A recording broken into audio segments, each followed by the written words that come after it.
Father, Son, and the Holy Spirit, one God. Amen. So, glad to miss you guys very much, actually. I haven't been here in a long time. Don't miss this table. What we want to talk about today, by God's grace, is how to protect your brother or sister in times of weakness.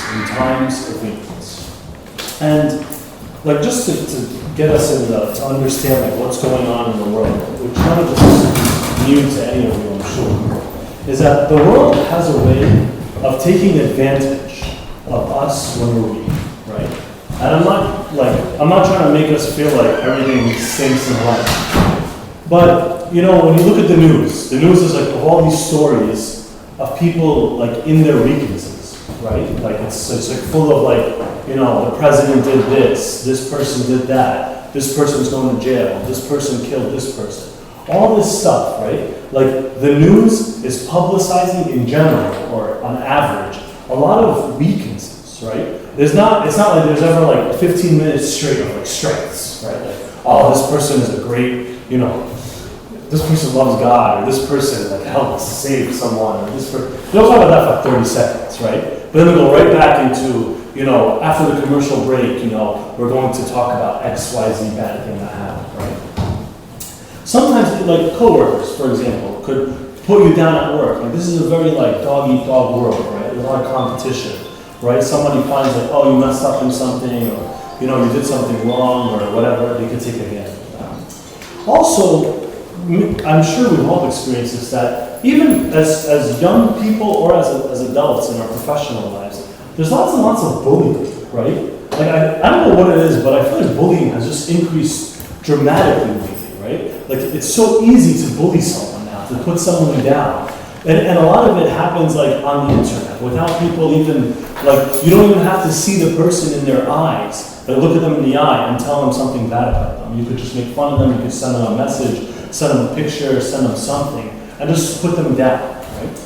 And of course, one of the ways that our weaknesses are taken advantage of is the devil himself, right? The devil knows I have a weakness when it comes to a certain type of sin, whatever it is, and he comes and he takes advantage of that, right? Because we all know that the devil is against us. And the very last thing is that we are actually, and this is not a criticism, really, but we're actually very ignorant in how to help people in their weaknesses a lot of times. And that's okay. No one here is supposed to be an expert in helping all people deal with all weaknesses, right?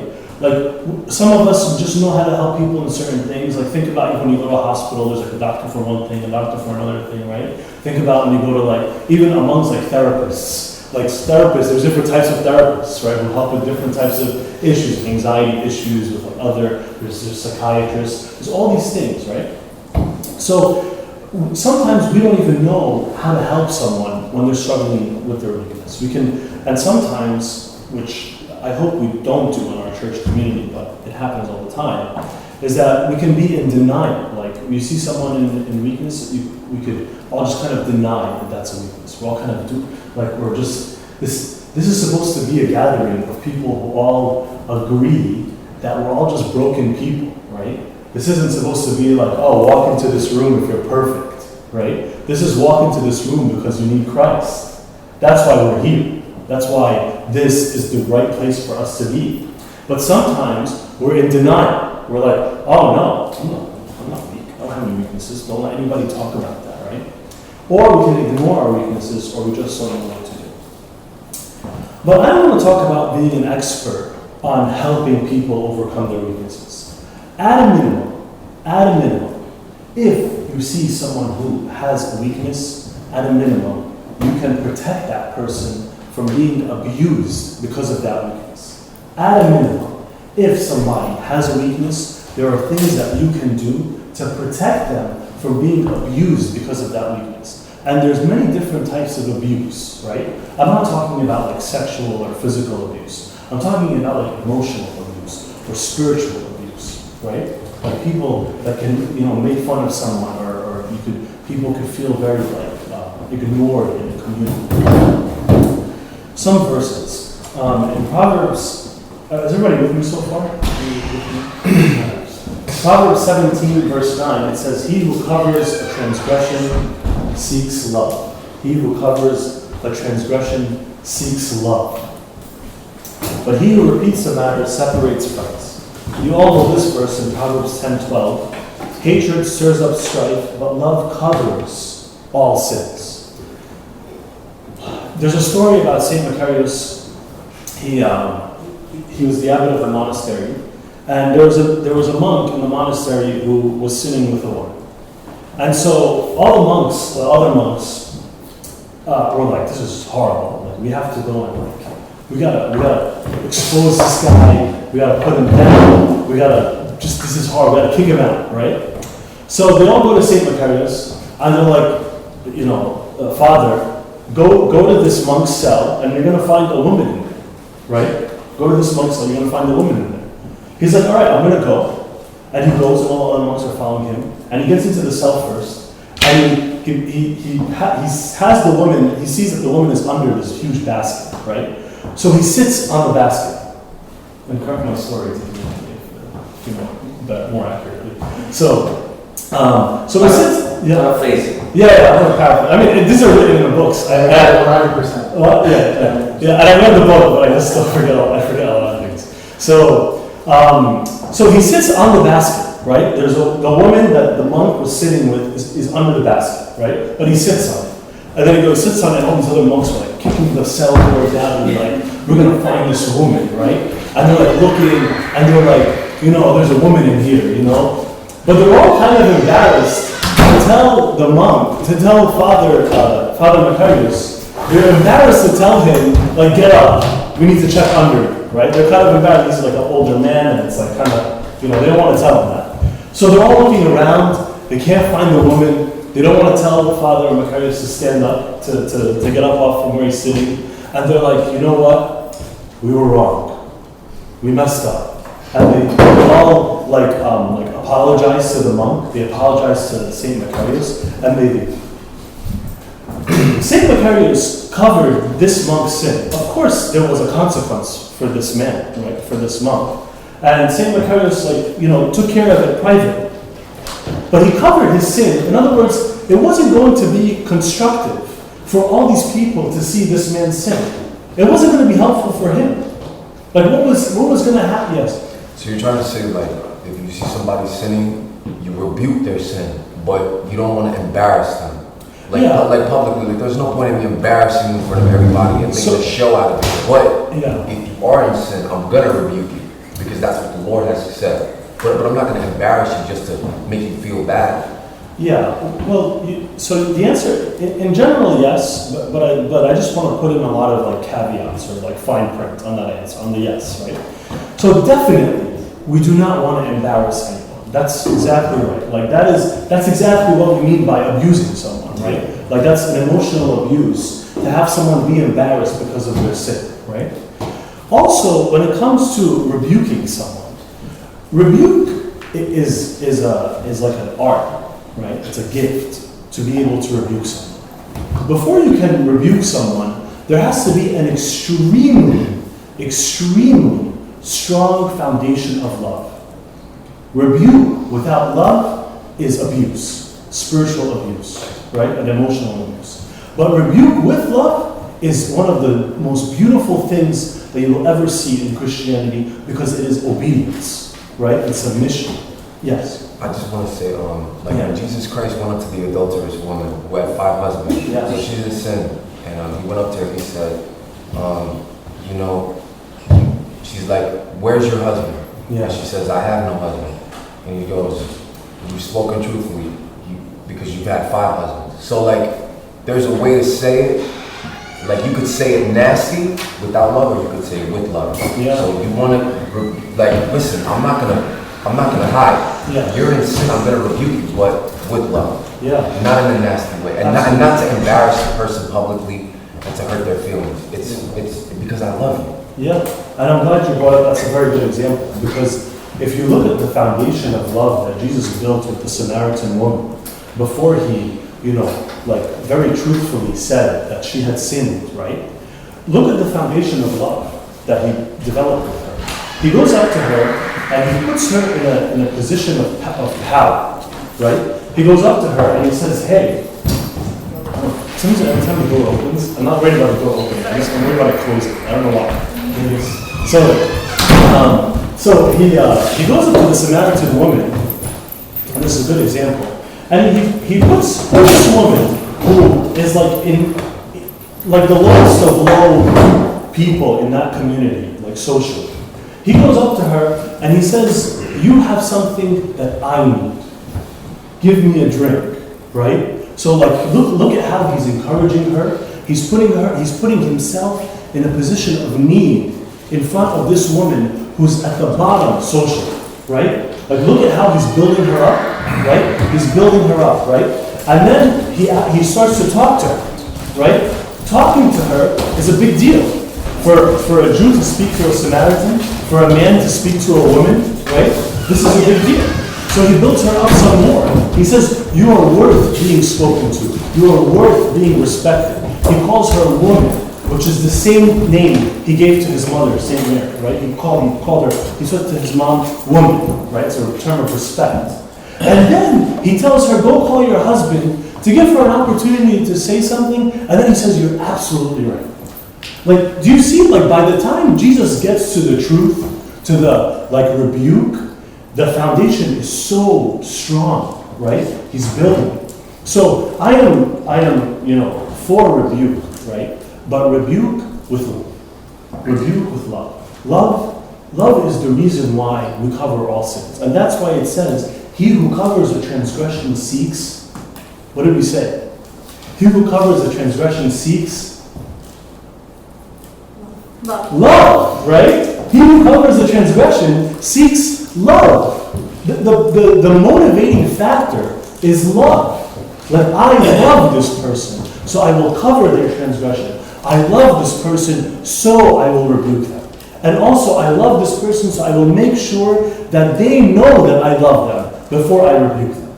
Right? Do you see how, like, it's, like, I love what everyone is saying, right? That there's a lot, this is complicated, right? I don't want us ever to think that, and no one is saying this, but I just want to mention it to be complete, that I don't want any of us to ever think that our job as Christians is simply to go around and tell people that they're going to hell, that they're screwed up, right? We are messengers of love. And love by itself, I'll tell you something, love by itself has a rebuking quality. Love by itself has a rebuking quality. Have you ever been loved so much that you wanted to change something in your life? Have you ever been loved so much that you wanted to change something in your life just because of the love that you're receiving or experiencing? This is our Christianity, right? That simply because God loves me so much, how can I not respond by being better, right? Great, guys. Very good points. So,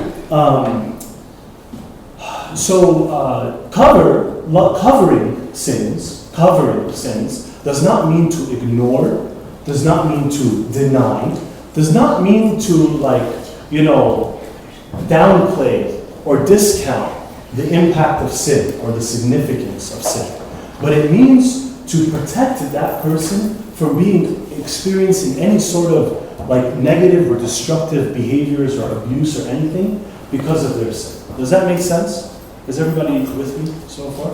That's what it means to cover all sins. How exactly do we do this? How exactly do we do this? And of course, every situation is different. And if you guys have any specific things that you want to talk about, please share it. So I want to make some important distinctions, and then we'll talk about things that we can do that are options that are available to us depending on the situation to cover up sins. And remember, cover up means to protect that person who's weak from experiencing abuse. But the important distinction I want to make is between three things. I'm going to say them in a second. But what I want you to know is that the reason why we cover up all sins, or the way we can do this is through compassion. Okay, it's through compassion. Now let me talk about this. So, does anybody know what empathy is. Empathy. I think this we've spoken about this like a gajillion times, right? What is empathy? I'm trying to see if I'm a less active speaker. Anyone? Guys, I'm going to give it to Michael. All right, go ahead. Since I know what it's like to cry, and I've had tears in my eyes many times, when I see somebody else having tears in their eyes, I know exactly what that feels like. That's what empathy is. Yes, good. Good. So that's exactly it makes me want to love that person and help that person however I can. All right, now you're getting into compassion. All right, good. But very good. But very good. Very good. So the first thing that, like, for you to like have that desire to help someone, right? Empathy is the first step. Like, I want you to think of empathy as like step number one. Empathy is putting yourself in that person's shoes, right? And it's also not the same as saying, oh, like, I've felt that before, like, I felt that before. No, it's like, I can do my best to experience what they're experiencing now, right? But even that's empathy. It's just like, this is the person who's right here, I'm gonna try as hard as I can by talking with them, by thinking and all that, but to be where they are, right? That's empathy. Compassion is when you have empathy, but that also gives you the desire to do something about it, okay? It gives you the desire to do something about it. Let me give you some examples. In Matthew 14:14, it says, "And when Jesus went out, he saw a great multitude, and he was moved with compassion for them, and healed their sick." Right? So you see, it wasn't just like empathy, like Jesus knows what they're feeling, right? But he also had a desire to do something about it, right? Now, another example, Matthew 15:32-33. Now when Jesus called, you all know this. Now when Jesus called his disciples to himself and said, "I have compassion on the multitude, because they have now continued with me 3 days and have nothing to eat." Like, look, he's saying, we're hungry, right? "And I do not want to send them away hungry, lest they faint on the way." Then his disciples said to him, "Where could we get enough bread in the wilderness to fill such a great multitude?" And that's the miracle of 5 loaves and 2 fish, right?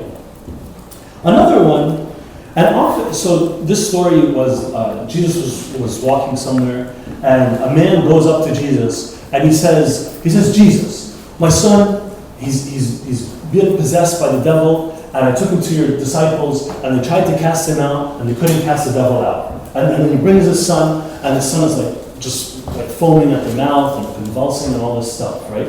And Jesus rebukes the demon and gets the demon out, right?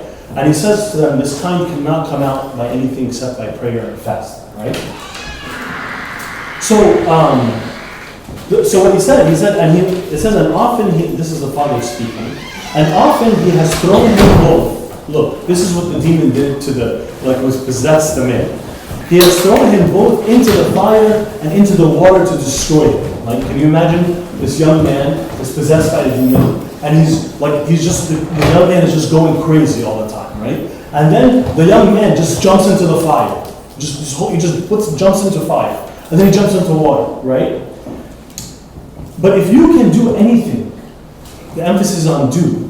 Have compassion on us and help us. Okay? So, do you guys see the difference between empathy and compassion? Empathy is being in that person's shoes. Compassion is the next level up of having the desire to do something about it. Right? But is having the desire enough? Is it enough to have the desire to do something? And that's the last thing, which is altruism, right? Which is like altruism driven by compassion, right? Are you guys with me so far? So he said empathy is level 1, then compassion is level 2, and the last one is altruism driven by compassion, right? You guys, so an altruism is like doing something like for nothing in return, right? That's what we like. Where is the final one? All right. Can we elaborate on this one? Oh yeah. Is it feasible? Is it possible? Is it? Yeah. You see, the altruism by itself, it's possible. Let me just define the word altruism first, just so we're all. I think altruism is thinking of others. I have this iPad.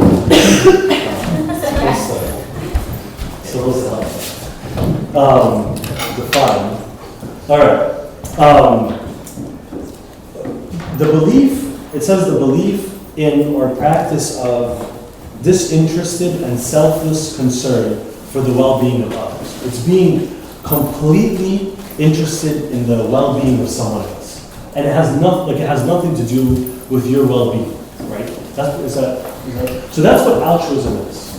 So, what did you want to tell? No, I mean, is it feasible? Is it practical? Or? What do you guys think? Is it possible to be altruistic, to be selfless, to care for someone else for a reason that has nothing to do with you? Yes. Yeah, go ahead. I don't think it's possible on our own. We have to ask God for it. He'll give it to us. That's a good answer. Yes. So, can you say that louder though? It's a good answer. It's definitely not possible on our own. Our nature, we're selfish. Yeah. So we have to pray for that. And then when He wills for that time for us to do it, then He'll give it to us. Yeah. Yeah. What do other people think? Yes. Altruism is some kind of defensive mechanism. So any human being, his or her psyche is carrying that defensive mechanism inside. If he see he experience a bad situation to him or her relative or her beloved ones, he trying to change that on the community or to others. That's what defines altruism. So it's by definition, it's something I'm going to say built in every human being. But if we add Christianity or being Christian and have that have that altruism built in you, that's going to give you more powerful, more useful aspects of altruism. Yeah. I'm just I'm a little I'm thinking about this. It's defensive mechanism. Yeah. Are you sure about Yes. that? Are you a psychiatrist? I'm a physician, but it's So everything you say is right. No. I hear you. No, I hear you because I accept this because what we were saying before is that altruism driven by compassion, right? Because you can have altruism, and we've already said this, but I just want to affirm what our brother is saying, that altruism driven by Christian compassion is what we're aiming for, right? Do you guys get what I'm saying? You don't want to just be altruistic just because it's something that is just coming, right? You want to do it for a good reason. All right, there was another answer here, guys. Well, my first thought was parenting. Wouldn't parenting, you instinctually help out your child, but it doesn't necessarily benefit you anything off the bat. Yeah. I mean, like pure parenting, right? Wouldn't that be altruism? Yes, I mean, that. It should be. Yes. You see, it's very hard, right? Because sometimes even parents do things. They do things out of love, but there's a little bit of love for themselves in it too, right? Maybe they want you to do well, 99% for your sake, but 1% for their own pride and to say my son or my daughter did this, right? For 1%, 0.5%, right? But you're right. We're right that we want to the only way to achieve pure altruism, like we said, is with the help of God Himself, right? God is the only one who can give you this so much love for someone else that you're not concerned for yourself. Yes. I like the example that Abuddha Tunis gave 2 weeks ago about how whenever the Kenisa asks people to give her stuff to send to Egypt, you always find people giving them the garbage that they have in the house, this old couch or whatever. But Abuddha Tunis is saying that's not love. If you were truly doing this altruistic type of love, you would give them the best of what you have because that's what God taught us to do. Yeah. So I think what we're all hearing from each other is that pure altruism is a very hard thing to achieve, right? To actually do something out of pure love is very hard. But it doesn't mean you should wait until you get there, right? The way to build this this beautiful behavior and desire to help and practice is by practicing it, right? It's called a practice for a reason, right? It's a practice so you practice it, right? Okay, anything else? Does anybody else have any comments? So the answer is it's possible with God's help, right? We're going back full circle, which is good. Sam, is that okay? Yeah. Okay. I was looking for a verse in Philippians 2. Yeah. Verse 4 it says, not looking each of you to his own things, but each of you also to the things of others. I think that's, before it said that this is the mind of Christ, that he was not looking for his own things, but he's looking for the things of the others. Yeah, yeah. I mean, what did God have to gain? Like, even Saint Athanasius talks about it. It's like, what did God need us?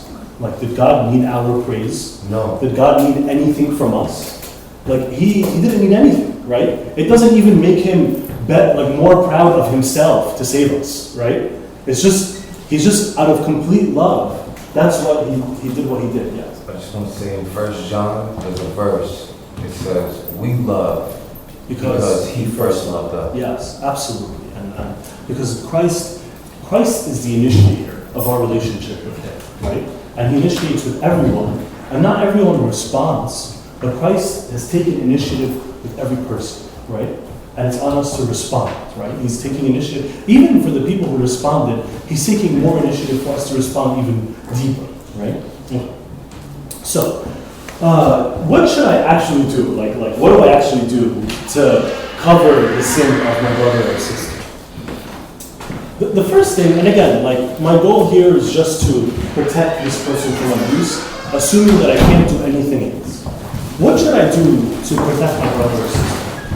The first thing is internally within your own heart, you have to have this important posture, which is that I need to remember my own sin, right? If I am ever serving, or if I am ever trying to do something good for someone else, and I am not aware of my own weaknesses, I will never be able to protect anyone from anything, right? The only time that I can really serve my brother or sister, I can only serve them to the extent that I'm aware of my own sin. I want to say this in a different way. A really nice concept that I learned in therapy is that you can never expect your client to go to a place where you're not willing to go as a therapist, right? You can never expect your client to go to a place where you're not willing to go as a therapist, right? So if I want my client to like someone who comes in and they want to have therapy, and I want them to go and dig into their family history and think about their father or mother who did this and did that or whatever, but I'm not willing to do that myself, or I've never done that, I won't be able to help them, right? If I want to protect or cover the sin of my brother or sister, but I think that I'm sinless, am I ever going to help my brother or sister? No way, right? No way. So before I try to, as I'm going to help to cover the sins of my brother or sister, I have to say, I am a sinner. I need help too, right? Think about Saint Makar walking into that cell.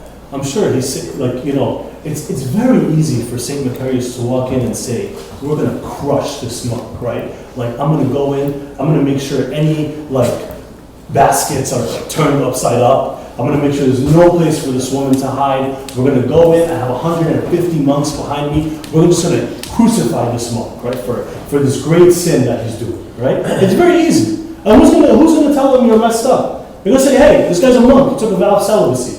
He messed up. You have to set a good example for all the other monks so they don't mess up, right? But that's not what he did. He said, he was walking in and said, hey, thinking to himself, I'm a sinner too. I'm a sinner too. And I'm walking in, right? Okay. The next thing, another thing, so the first thing is kind of like a requirement. The other ones are more options, depending on the situation, okay? Find something to affirm in someone who has a weakness, right?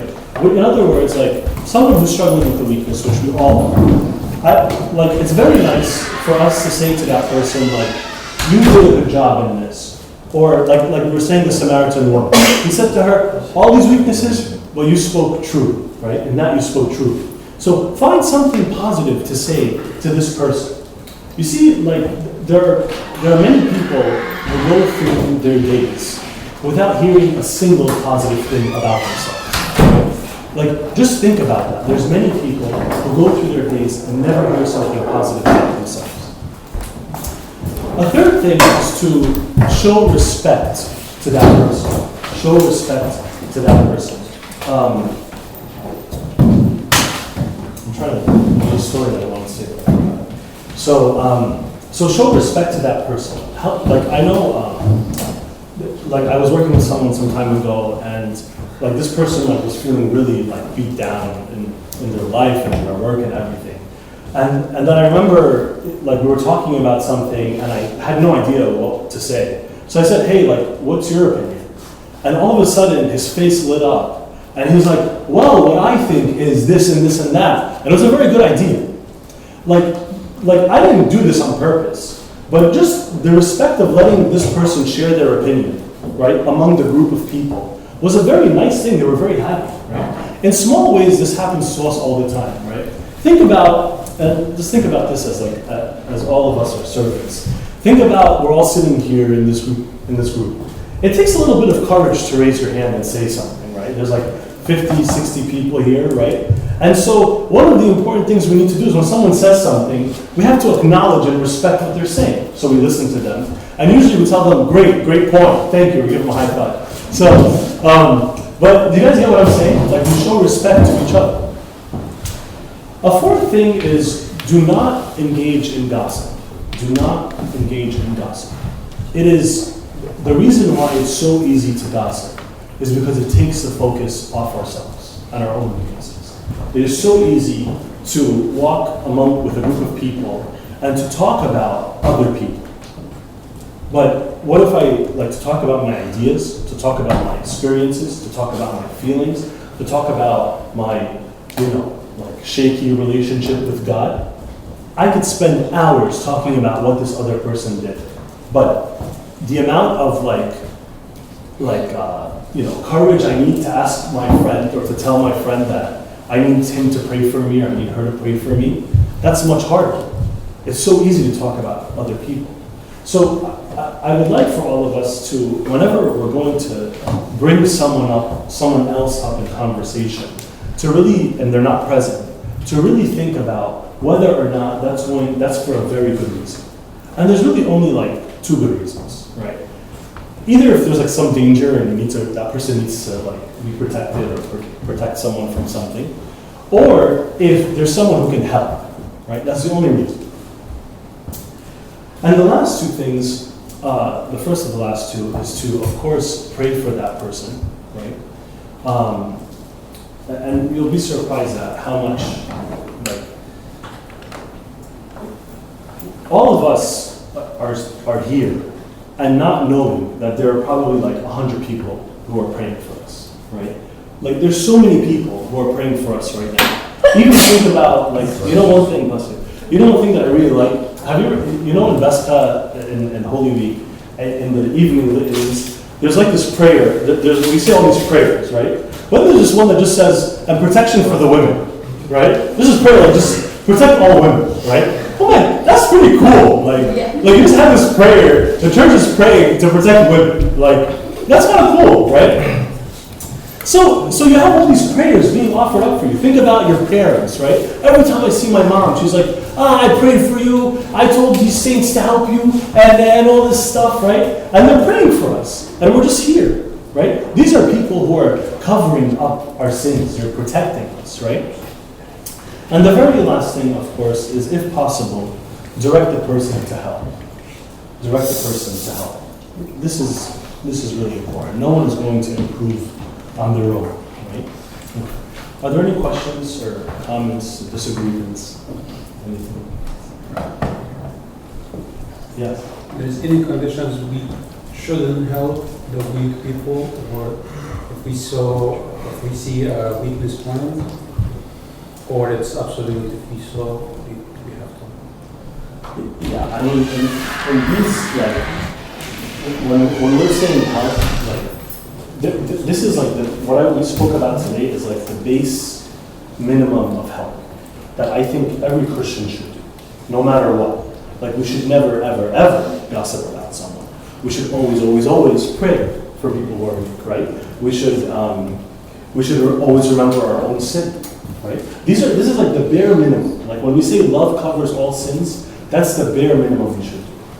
And then, like what we were saying about rebuke and other things, like, there's other ways that we can help, but the point of today was just to cover all sins part, like at the bare minimum. But then which we can talk about another time, is like there's different situations and different people who have like different levels of experience and expertise who can help, you know? Like, sometimes, not every problem is like a huge spiritual problem. Like, some people are just, they need help with their careers, some people need help with their, you know, with money, some people need help with friendships, with like social skills, some people need medical help, right? There's all this type of help that we can offer, and that's, you know, for another time. But no matter what, those things are the bare minimum. Does that answer your question? Yeah. Anything else? Okay, glory be to God.